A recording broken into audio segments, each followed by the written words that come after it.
বেশিরভাগ মানুষই মুসলমান হোক আর অমুসলমানই হোক, তারা মনে করে যে কোন মুসলমান যুদ্ধ করুক, যে কোনো যুদ্ধ যে কোনো কারণেই করুক না কেন, সেটা যে কোনো ব্যক্তিগত ব্যাপারে হতে পারে, রাজনৈতিক ব্যাপারে হতে পারে, দেশের ব্যাপারে হতে পারে, ভাষাগত ব্যাপারে হতে পারে, যে কোনো কারণে মুসলমান যুদ্ধ করলেই সেটা হলো জেহাদ।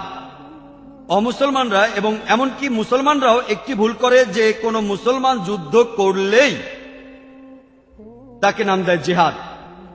এই জেহাদ শব্দটি এসেছে আরবি শব্দ জাহাদা থেকে, যার মানে চেষ্টা করা, যার মানে পরিশ্রম করা, যার মানে উদ্যমী হওয়া।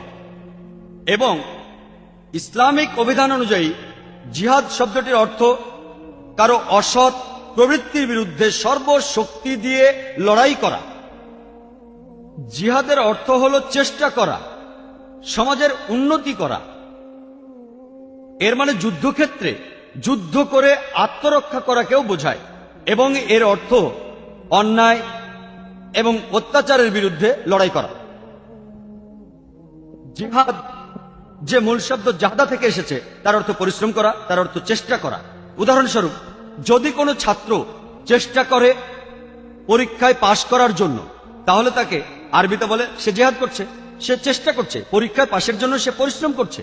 যদি কোনো চাকুরিজীবী চেষ্টা করে পরিশ্রম করে তার মনিবকে খুশি করার জন্য, সেটা ভালো কাজ দিয়ে করুক আর খারাপ কাজ দিয়ে করুক, সেটাই হলো জেহাদ। একজন চাকুরিজীবী তার সর্বশক্তি দিয়ে তার মালিককে খুশি করার জন্য চেষ্টা করে যাচ্ছে, সেটা হচ্ছে জেহাদ। জিহাদ মানে সর্বশক্তি দিয়ে চেষ্টা করা। কোন রাজনীতিবিদ যদি চেষ্টা করে ভোট পাওয়ার জন্য, সেটা ভালোভাবেই হোক আর খারাপভাবেই হোক, সেটাকেই বলা হচ্ছে আরবিতে জিহাদ।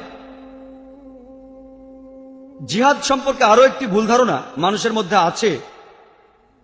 যে কোনো মানুষই ভাবে, মুসলমান হোক আর অমুসলমান হোক, যে জিহাদ শুধুমাত্র মুসলমানরাই করে থাকে। মূলত কোরআনের বাণীতে আল্লাহ সুবহানাহু ওয়া তাআলা বলেছেন যে অমুসলমানেরাও জিহাদ করে। পবিত্র কোরআনের সূরা লোকমানের 14 নম্বর আয়াতে উল্লেখ করা আছে যে আমি মানবজাতিকে তাদের পিতামাতার প্রতি সহানুভূতিশীল থাকার নির্দেশ দিয়েছি, ঠিক যেভাবে তাদের মা অনেক যন্ত্রণা পেয়ে জন্ম দিয়েছেন এবং বছরের পর বছর লালন পালন করেছেন। এরপর সূরা লোকমানের 15 নম্বর আয়াতে উল্লেখ করা হয়েছে যে কিন্তু যদি তারা চেষ্টা করে, মানে তোমাদের পিতামাতা যদি চেষ্টা করে, তোমাদের চাপ দেয় অন্য কারো ইবাদত করার জন্য আল্লাহ ছাড়া, মানে আল্লাহ ব্যতীত, যাদের সম্পর্কে তোমাদের কোনো ধারণা নেই। কোরআনে আছে যদি তোমাদের পিতামাতা তোমাদের চাপ দেয়, চেষ্টা করে, জিহাদ করে, আল্লাহ ছাড়া অন্য কারো ইবাদত করানোর চেষ্টা করে, তাহলে তাদের অমান্য করো। যেহেতু